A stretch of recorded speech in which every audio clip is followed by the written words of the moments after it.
And well, our top focus story is that crucial BJP meeting that is underway in the national capital. Let's go right across to NDTV's Vasudha joining us with the very latest. So Vasudha, all eyes on the CEC meet. Prime Minister Modi has just arrived and there are many questions really that need to be answered as to what the game plan of the BJP is going to be in Rajasthan. All of that is what has been deliberated through the course of the day in those doors behind you. Absolutely, Rishika. I think it's been a very busy day for the PM as well. He was in Telangana all this day. In the morning he had a Swachh Bharat exercise. He took part in this mass cleanliness drive, and after that he flew to Telangana where he inaugurated a series of infrastructure projects. And now he's actually he has arrived in the BJP office just about 15-20 minutes ago. And today is going to be a crucial day for the party workers and the party leaders of Rajasthan, because remember that apart from Rajasthan, Madhya Pradesh and Chhattisgarh, these three states, the election outcomes are going to be very important. But in Chhattisgarh, the party has already released the names of candidates for 21 seats. And in Madhya Pradesh, it's actually been very proactive because 79 names are out. But in Rajasthan, none of the lists have come out as yet, because the party has been trying very hard to put its house in order. And that is why in the last 2 weeks, you've seen a series of meetings by Home Minister Amit Shah and BJP President JP Nadda. They've traveled to Jaipur a couple of times. Have had meetings all through the night, and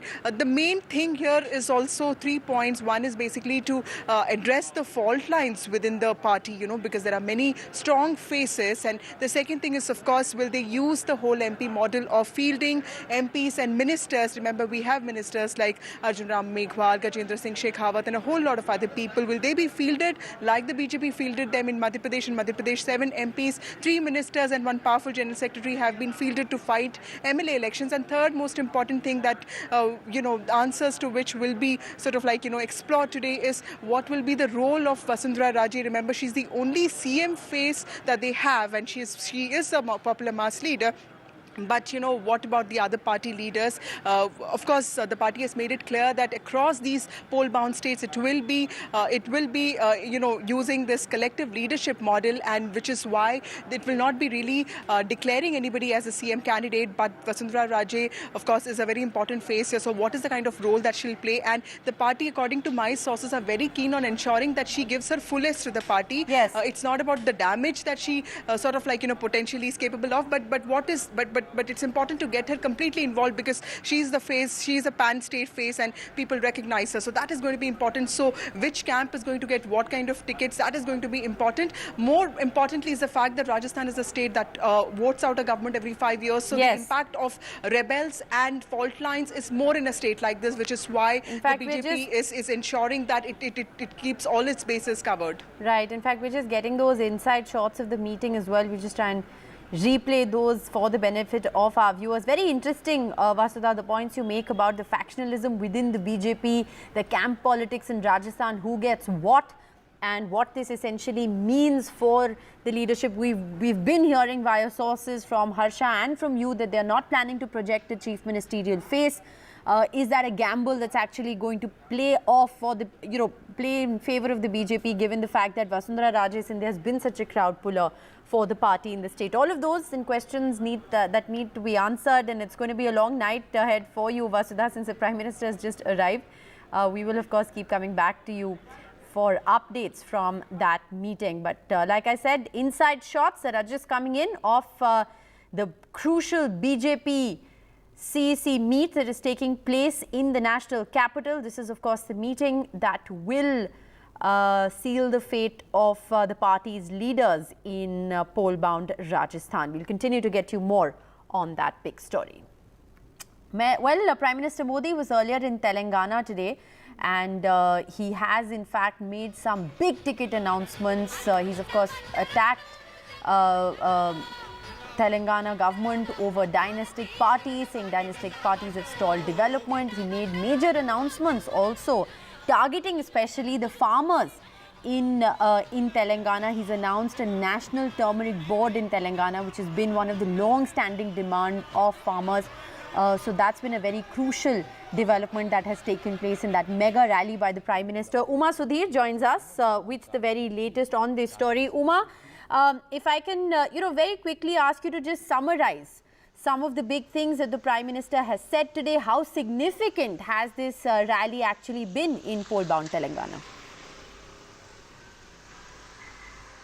So it's literally kick-starting his campaign in Telangana, and yes, with the announcement of the National Turmeric Board, he is fulfilling a 2019 promise that they had made, and that's something which is very critical in the constituency of Nizamabad, where in fact the BJP won an MP in 2019. Dharmapuri Arvind defeated Kavita, KCR's daughter there, and one of the important promises then was this National Turmeric Board, which for several years farmers have been asking for, and even one seat would matter for the BJP in Telangana, because any number of MPs, because Telangana is not a state where the BJP could be realistically looking to come to power, but yes, they are targeting the BRS big time, and of course calling the Congress also as a dynasty party.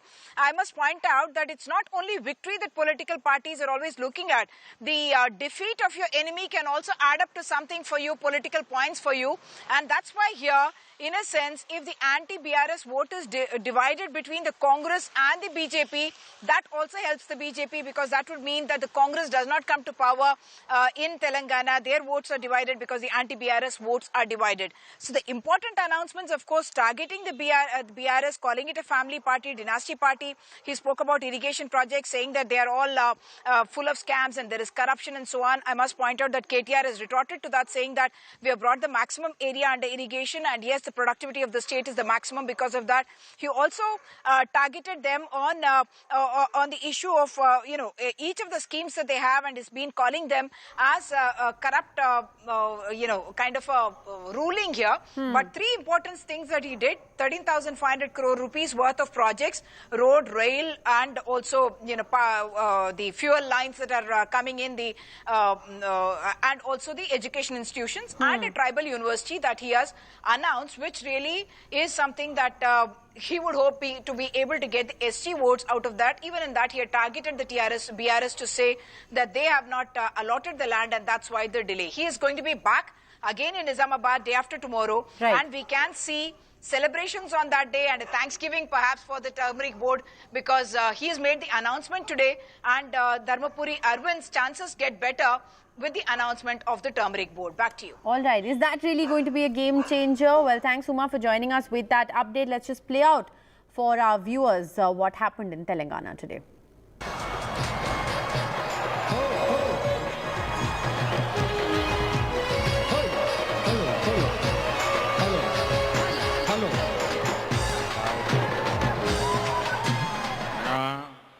कुटुंब सभ्युलारा Wooing Telangana Modi style. Prime Minister Narendra Modi said at a public meeting in Mehboob Nagar that the people of Telangana wanted a change to BJP rule from what he called the rule of dynastic parties, the BRS and the Congress. कि तेलंगाना के लोगों ने बदलाव का अपना इरादा पक्का कर लिया है.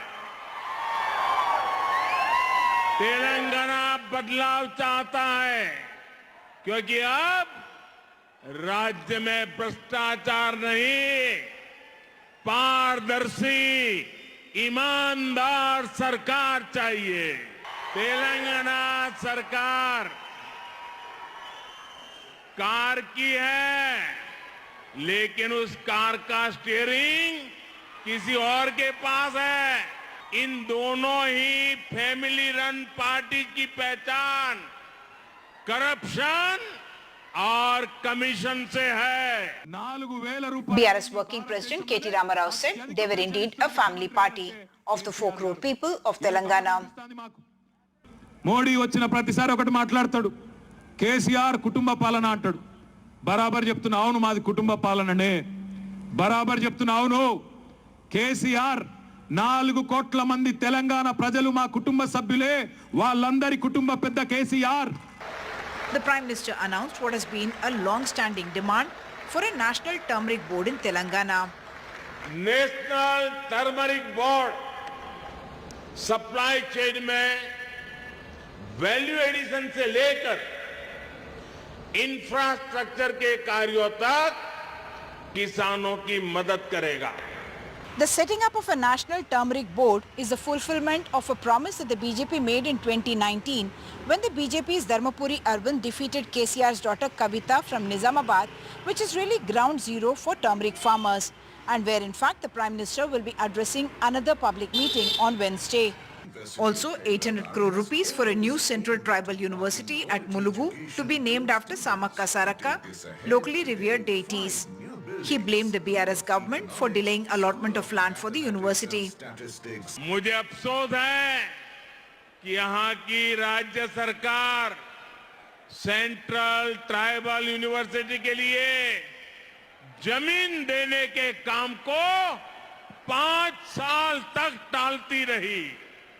ये दिखाता है कि तेलंगाना सरकार को आदिवासी हितों की, आदिवासी गौरव की कोई परवाह नहीं है। The Prime Minister launched 13,500 crore rupees worth of road and rail projects, dedicated oil and natural gas pipelines, virtually flagged off a train connecting Hyderabad and Raichur, and also virtually opened 5 new buildings of the University of Hyderabad. In Hyderabad, with camera person Nagraju, Uma Sudhir, NDTV. And from Telangana, let's now get you the big story from Manipur, where the CBI, it appears, has made a major breakthrough in the killing of the 2 students. Ratnadeep joins us with all the latest information. Ratnadeep, 6 people, we're told, have been arrested. What more information do you have? Well, to be very precise, 4 people have been arrested and two are detained, and they are minors. Now, CBI have arrested them, and all of them have been flown from Imphal to Guwahati, the regional headquarters of CBI. That's what sources are telling us. In fact, it was a very swift operation that took place in Churachandpur district of Manipur. Remember, there have been a lot of outrage over photographs that have gone viral, which are supposed to be dead bodies of these 2 students who had been missing since July 6, and then there were pitch battles on the streets for the past 3-4 days with students and security forces. And this was an operation, what we are given to understand, where the CBI was helped by crack team of Manipur police, led by a senior officer and a unit of Indian Army. And among the 4 people who have been arrested, you have 2 women, 2 men. There are 2 minor girls who are also detained in this case. What we are picking up is that among the 4 arrested, at least 3 of them, the CBI sources and the police sources tell us have links with a rebel group, with an ethnic rebel group. Now, meanwhile, as this has taken place, these arrests have taken place, and they have been swiftly moved from Imphal to Guwahati for what sources are telling us to be security reasons. Right. Protest has already erupted in Churachandpur.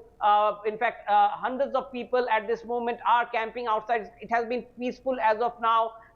They have been, protesting against this arrest. And only yesterday, the NIA had arrested one person in connection to a case where they have found that militants were linked with Myanmar and Bangladesh with related who had fueled up kind of a situation which is added to the crisis. Will these arrests actually help? Will these arrests actually help in arresting the security situation on the ground, of course, which is once again flared up, Ratnadeep, after this story has taken center stage in Manipur? That, of course, is the big question that still needs to be answered. Thank you very much for joining us with those latest updates. We do have some breaking news that is coming in. Harsha Kumari Singh reporting. She's learning via sources that while the CEC meet of the Bharatiya Janata Party is still underway, she is learning at the moment that around 40 names for Rajasthan have been finalized in the first list. That is likely to come out either later tonight or tomorrow. Harsha is joining us on the phone line with all the latest information. Harsha, what do you have? Well, we're not sure when the list will be announced, but we do know that about 40 names have been finalized. Now, you do know that the meeting of the Central Election Committee at the center is happening in Delhi, where all the important BJP leaders are there. Remember when Amit Shah came here for those marathon meetings, it was more or less they had finalized certain names. Now, the way the BJP divides this, these are the A and the D category tickets, which means that A means they are sure shot winners, D means it's a seat which they've never really won ever. So, they will try and put up a strong candidate. And then this is sorted out, and then you have B and C, where, of course, you have to do some major strategizing. So about 40 names have probably been, of course, there was marathon meetings in Jaipur. It was more or less finalized here. But, of course, the election commission, the election committee meeting of the BJP, I beg your pardon, has to go through it once. So I think some names were already sorted out. Those 40 have apparently been, the list is ready. Now, when they will announce it is anybody's guess.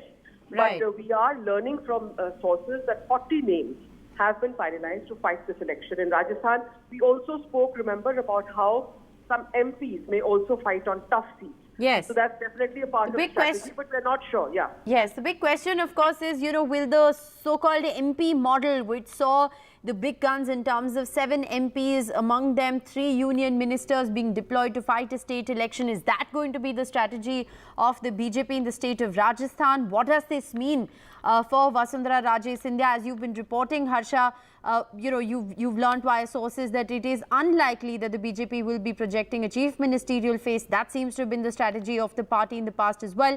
So lots of questions that should be answered at the end of this meet. But what we are learning is that 40 names have been finalized. Like Harsha said, when that final announcement will be made is something that we still don't know. So big breaking story here on Left, Right and Centre tonight. 40 names finalized as the CEC meet is underway. We're bringing you all the latest political action from Rajasthan, a story that we will continue to track through the course of this evening as well. That's all the time we had on Left, Right and Centre. Good night and thanks for watching.